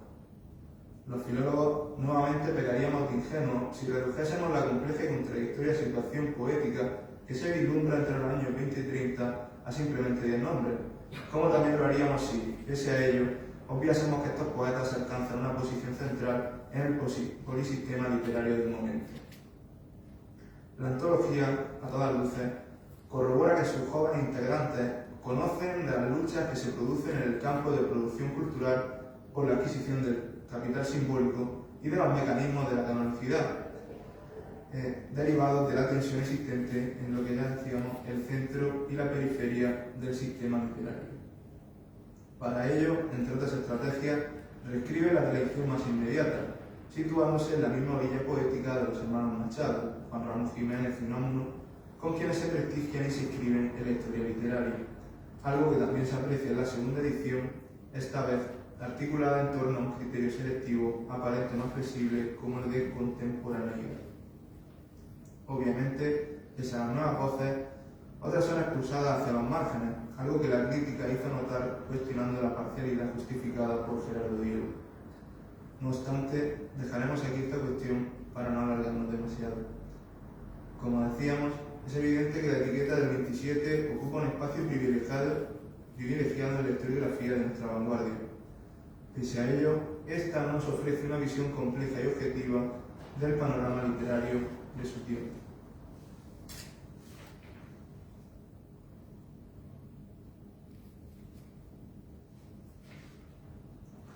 Lo único que podemos sacar de claro en todo este asunto es, por un lado, que la ya mencionada etiqueta del 27 no es otra cosa que un producto histórico, producto de unas relaciones de producción literaria concreta de las que emana, entre otras cosas, la fascinación de nuestra historiografía por la generación. Y por otro lado, que la nueva literatura en España desemboca pronto en una corriente racionalista que, tras la asimilación de la reflexión ultraintegracionista en torno a la autonomía del arte y el valor de la imagen, se convierte en la primera baza estética del 27, baza que no es otra que la ya mencionada poesía pura, cercana al formalismo de un Juan Ramón Jiménez obsesionado por la desnudez y la modernización cultural de Ortega, cuya estética fenomenológica queda legitimada por el aparato ideológico por excelencia en aquellos años, como la revista de Occidente, donde convergen el formalismo teórico germánico y el formalismo cubista francés. Al filo de los años 30, esta primera vanguardia es sustituida por una segunda oleada, marcada por el vitalismo y el irracionalismo. De este modo, el círculo de la vanguardia histórica en España se cierra con la impureza y el compromiso de la República y la guerra. No es original distinguir, pues, una primera vanguardia artística, caracterizada por unas prácticas poéticas formalmente puras, fundadas en la separación tajante de arte y vida, de una segunda vanguardia política donde arte y vida vuelven a ensamblarse, y más cuando entendemos que toda poesía sostiene un funcionamiento objetivo en una coyuntura histórica determinada en el terreno ideológico que asegura la cohesión de las relaciones de los hombres entre sí y de los hombres con sus tareas en la estructura general de explotación de clase, que la extiende entonces a todas las otras relaciones, como nos enseña el maestro Luis Althusser. Así pues, la función principal del terreno artístico reside en hacernos ver, percibir o sentir algo que alude a la realidad, o más bien nos ofrece en forma de visión, percepción o sensación la ideología de la que nace este arte, en la que se sumerge y la que se destaca en cuanto a arte y a la que hace alusión. Siguiendo el diálogo con la tradición althusseriana que nos han legado dos alumnos aventajados como Balibar y Manchery, podemos entender que la literatura y la historia, y por ende la vida, no se constituyen exteriormente la una con respecto a la otra, sino que se encuentran en una relación interna de imbricación y correlación. Y en esto, como señalaba Martín Gijón, yo creo que Gilabert es un maestro, ¿no? Esa fusión de arte y vida es clave. La clave, pues, para elaborar un análisis radicalmente histórico del 27 y de la vanguardia pasa ineludiblemente por preguntarse por los intereses de clase que se inscriben en la lógica interna de los textos, con el objetivo de reproducir el inconsciente ideológico segregado por unas relaciones sociales específicas.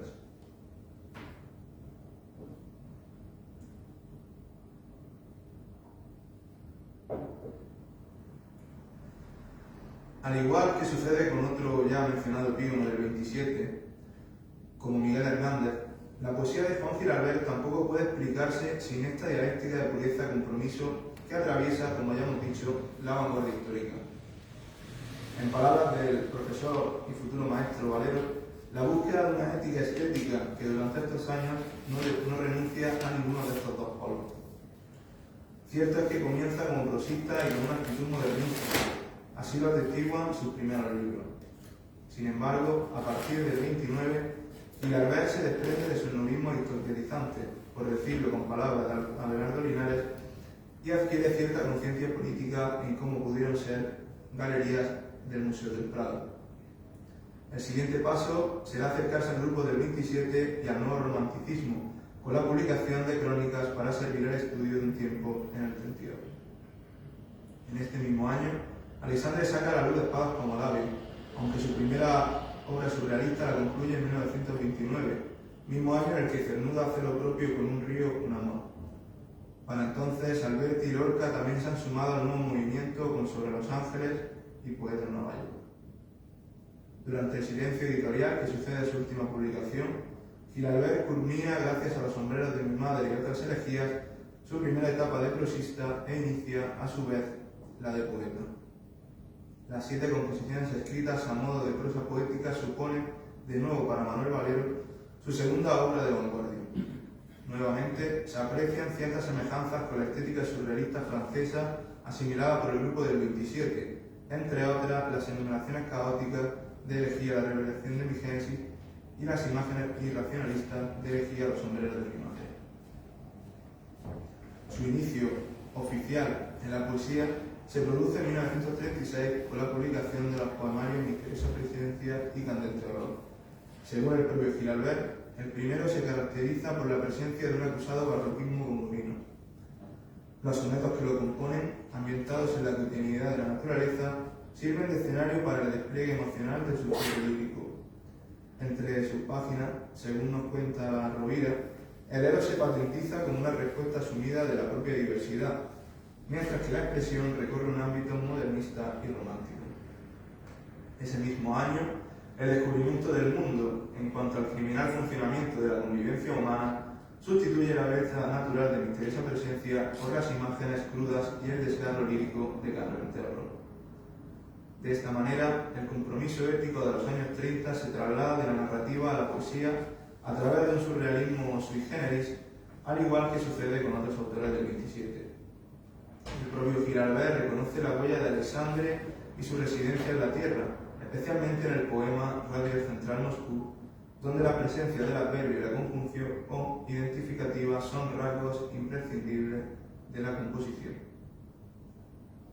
Pedro J. de la Peña, por su parte, encuentra cierta sintonía también con Lorca y su Poeta en Nueva York. De nuevo, siguiendo las palabras de Manuel Valero, lo fundamental en Candente Horror, en relación con el grupo del 27, quizás sea su asimilación de la estética surrealista, dentro de ciertos márgenes racionalistas, como reacción a una crisis personal acrecentada por la hostilidad social que trae consigo la guerra civil. Tras los romances escritos durante el conflicto bélico, Gil-Albert encuentra el equilibrio entre la pureza y el compromiso a través de esos nombres ignorados. Así lo significan las palabras previas al libro. Para mí, la naturaleza y su inusitado esplendor de siempre sigue pulsando a los hombres la más entrañable necesidad de poesía. En este juego de equilibrios, además del 27, también toma cierto protagonismo el nuevo romanticismo de Díaz Fernández, empeñado en constituir un arte que vuelva su mirada a la vida y a la historia, tomando como modelo al futurismo soviético de Mayakovsky. En su artículo La poesía de Juan Gil-Albert anterior a la guerra civil, Jaime Siles se sirve de la polémica planteada en torno a la cronología de Misteriosa Presencia y Candente Horror para alejarlo del recorrido estético del 27. Abro comillas. Creo que, en el caso de Juan Gil-Albert, no se puede aplicar la evolución poética canónica del 27. El purismo, entendiendo aportar la versión hispana de la llamada poesía pura en la línea de Valerio de Guillén, no será en Gil-Albert, que llega a la poesía una década más tarde. El neopopularismo, entendiendo aportar el practicado por los primeros y juveniles Lorca y Alberti, tampoco. Gil-Albert utilizará, como tantos otros, el romance como vehículo poético en su poesía escrita en la guerra, pero no antes. El gongorismo, tal y como lo encontramos cultivado por Alberti en Cal y Canto, por Gerardo Diego en Fábula de X y Ceda y por Lorca en la teoría sobre la imagen, tampoco puede decirse que exista en Gil-Albert, salvo en esa síntesis gongorina. En cualquier caso, estéticamente tardía y a destiempo, que Cernuda descubría en Misteriosa Presencia, aunque tampoco en estado puro, sino mezclado con un dejo también de Miami. En cuanto al surrealismo y al compromiso, si los encontramos representados ambos la poesía primera de Juan Gil-Albert, y no de modo separado, sino constituyendo un bloque estético, formal e ideológico de una coherente y sólida unidad. De creer y aceptar la cronología que Gil-Albert ha dado a los dos primeros libros de su obra poética y el orden en que, acorde con ella, sus editores lo han ido disponiendo y publicando, Gilabert no sería ya el anacrónico poeta isla que en parte ha sido, sino una especie de ornitorrinco artístico, literario e intelectual que desde luego no es. Y aquí cierro comillas. En los años 30, justo cuando Gilabert comienza su andadura poética, el grupo del 27 ya se concibe como una aglomeración fuerte y consolidada gracias a las antologías coordinadas por Diego. Es entonces cuando entran en escena supuestamente los verdaderos compañeros de viaje de Gilabert, pese a que cronológicamente debiera situarse entre los miembros más jóvenes del 27, la llamada generación del 36. A través de Memorabilia, Sile rastrea el acercamiento del poeta alicantino a este grupo todavía en construcción, donde traba contacto y por este orden con Sánchez Barbudo, Ramón Gaya y Enrique Azcuaga. Estos, a su vez, lo llevan ante Juan Ramón y le ponen en contacto con otros poetas unidos a las actividades culturales desempeñadas por las misiones pedagógicas, como Luis Cernuda y Federico García Lorca. Pero volvamos a nuestro asunto. Es cierto que Gilabert se estrena, poéticamente hablando, a través de un surrealismo sui generis que, a priori, y según la evolución poética que la crítica ha consensuado en torno a la vanguardia, desemboca en el compromiso político. Sin embargo, continúa Sile, Gilabert nos sorprende con una vuelta a la estrofa que poco o nada tiene que ver con el gongoísmo del primer 27, pero sí con la tradición garcilasista que recuperan Luis Rosales y Hermann Bleiber, entre otros integrantes del 26. Claro que, por aquel entonces, y tras alejarse levemente de la estética surrealista, con la que sus poetas en Nueva York describan al capitalismo como un sistema cruel al que pronto habrá que cortarle el cuello, Lorca se encuentra dándole forma a sus sonetas del amor oscuro, algunos de los cuales está fechado precisamente en Valencia en los días en que Gilabert, según sospecha Sile, puede haberle leído los sonetos 12 y 23, en los que el poeta granadino encontraría, quizá, cierta complicidad erótica, al ser planteados como formulación poética de la homosexualidad.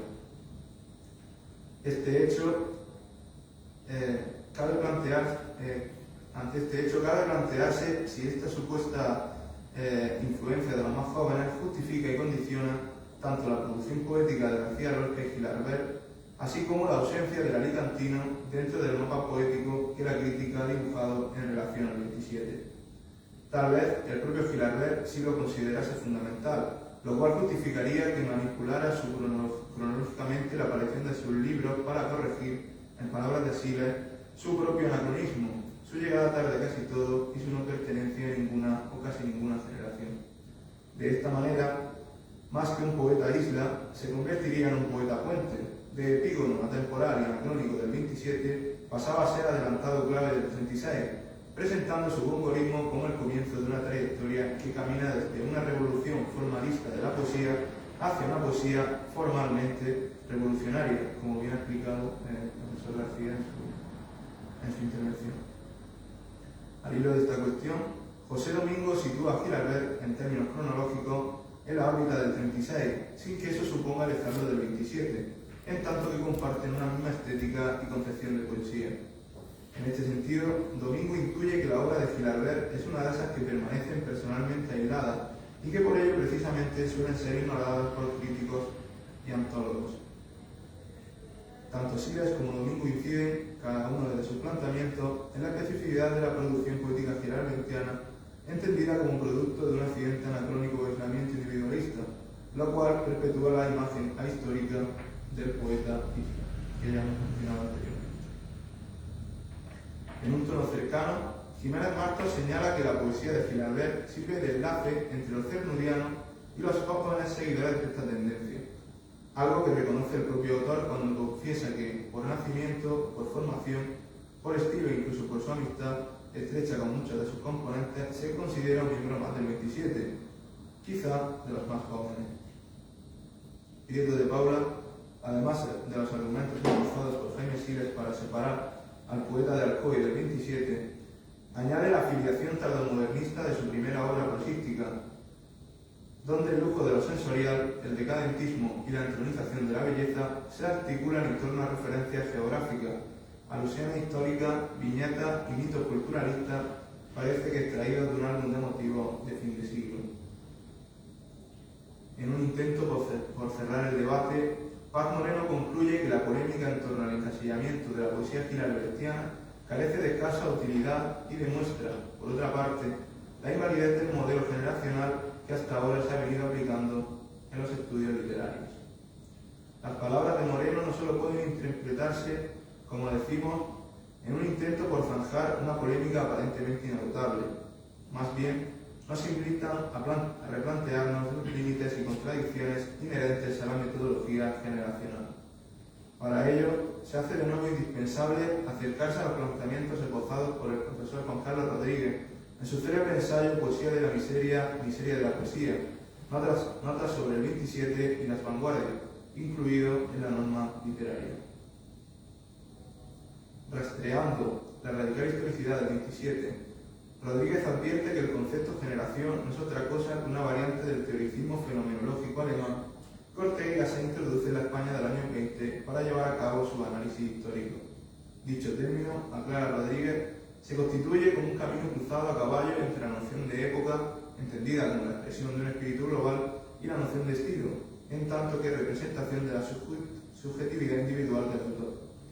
De esta forma, se justifica la aparición de una serie de escritores que comparten, además de una cronología, una serie de maestros y temáticas. Si aceptásemos como válido en sí mismo el concepto de generación del 27, aceptaríamos a su vez cada uno de los presupuestos fenomenológicos que lo materializan.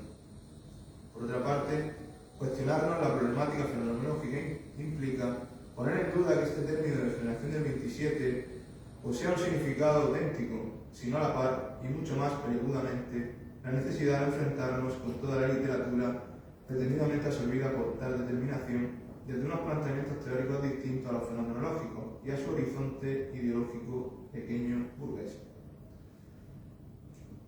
A partir de las meditaciones del profesor Rodríguez, creemos legítimo plantearnos si la asignación del espacio que le corresponde por derecho propio a la historia poética, a la poesía de Gil Albert dentro de nuestra historia literaria, no ha podido verse lastrada por la propia crítica gilalbertiana, al no situarse fuera de la ya mencionada problemática fenomenológica, es decir, al reescribir históricamente a Gil Albert fuera de la historia.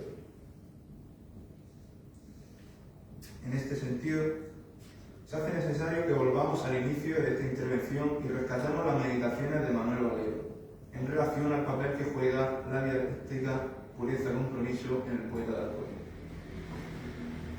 Consciente de las limitaciones y dificultades que implica distanciarse del inconsciente teórico dominante, Valero sostiene que misteriosa presencia responde a ese doble proceso de rehumanización social e intimista que sufre la poesía gilalbertiana durante los años 30.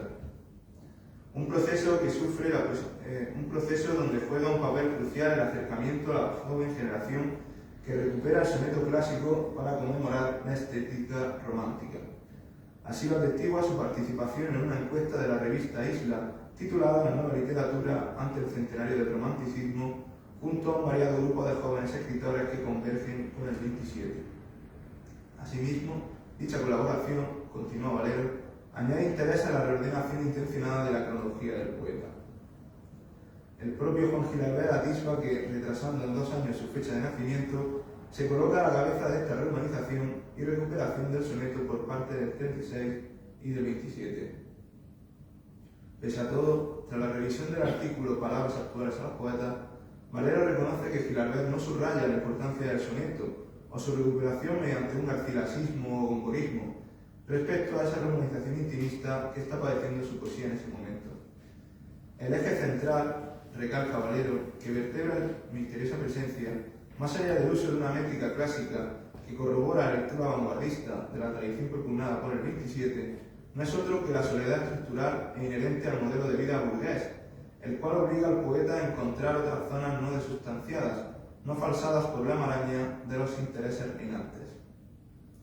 En esa batalla contra la soledad, Gil Albert encuentra un aliado natural en la recuperación nietzscheana del cuerpo del deseo, que en ese momento están llevando a cabo los autores del 27, cuya lógica, más allá de la mera tematización erótica, pretende, en palabras de la profesora Encarna Alonso Valero, librar al cuerpo de la represión del objetivo y convertirlo en principio de dispersión, en un campo de fuerzas concretas, en la realidad que lleva a identificar vida y voluntad de poder, o más bien poesía y voluntad de vivir. Dicha lógica, con claras raíces nietzscheanas, justifica a su vez la sensualidad con la que Gilabert describe los paisajes valencianos. La naturaleza, de este modo, se concibe como el único espacio posible para la producción y reproducción de la vida, en contraposición a la ciudad burguesa, reservada para la explotación y la muerte. Así se aprecia también en la impresión que Nueva York genera en Lorca, y abro comillas, o salvaje Norteamérica, o impúdica, o salvaje. En Alexandre, por su parte, la naturaleza es considerada como la madre nutricia. Sin embargo, esta fidelidad al sentido de la tierra en la poesía alexandrina no reproduce las posturas psicoanalíticas de Carl Jung, donde el deseo de penetrar en la madre sugiere un sujeto agónico que sostiene la carga abrumadora de su sí mismo y de su destino. Más bien, como acertadamente ha señalado García, el impulso hacia lo terrenal en Alexandre se haya corregido y contrapesado por un paralelo deseo de eclosión y de salida hacia arriba. Soy el sol que bajo la tierra pugna por quebrantarla, como un brazo solísimo que al fin entreabre su cárcel y se eleva clamando mientras las aves huyen. Tiempo después, el desorden impuesto por la guerra civil y la lucha antifascista hizo que Gilabert y el 27 optasen por un compromiso poético incapaz de poner un compromiso a la poesía, ya que no se cuestiona el inconsciente ideológico e histórico de la misma. Es en este contexto frente populista, sustentado ideológicamente por la tradición racionalista burguesa, donde aparecen los 7 romances de guerra, que buscan el acercamiento entre la poesía y las clases humildes. Incapaz de desligarse de su inconsciente literario, el compromiso de Gilabert nunca fue afrontado desde su problemática ideológica, sino que se limitó a una preocupación en torno a la relación contenido-forma. De ahí que centrase nuevamente su ética estética en la sensibilidad creadora y abandonase el romance, lo cual no implicaba su descompromiso con la causa republicana. Es entonces cuando Gilabert escribe Nombres ignorados, en un tono cercano al Alberti de un momento a otro, o a los poemas de El hombre acecha de Miguel Hernández. En otras palabras, es aquí donde comienza a gestarse una poesía social que se reconcilia con la intimidad, o como dirían en el Congreso de Escritores Antifascistas, la declarada unión entre el mundo íntimo y la realidad objetiva. Para Gilabert, según Aznar Soler, esto no solo supondría el desenlace de su ética estética, sino que también supone el hallazgo de su voz más personal y auténtica.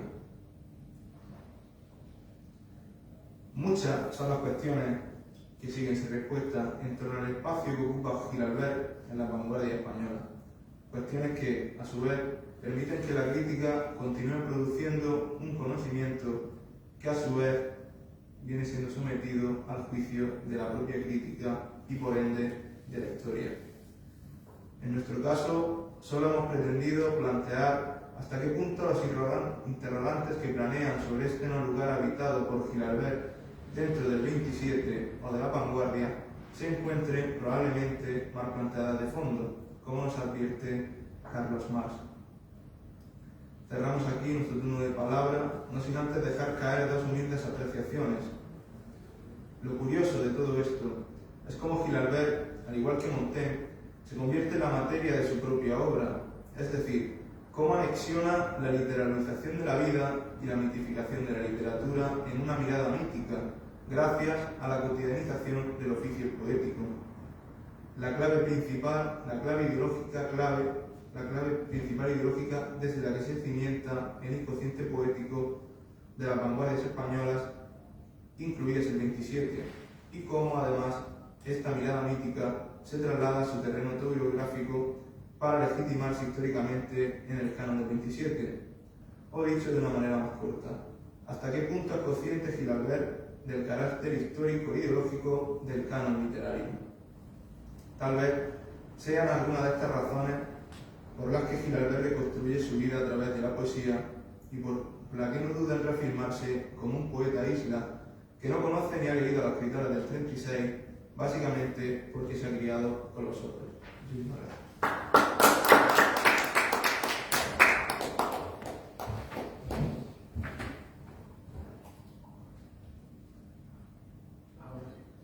Muchas gracias, profesor Ferrer Gutiérrez, por aportar una cuestión que parece ya aceptada en la bibliografía geralbertiana y sobre la que pocas personas han valorado o caminado sobre ella.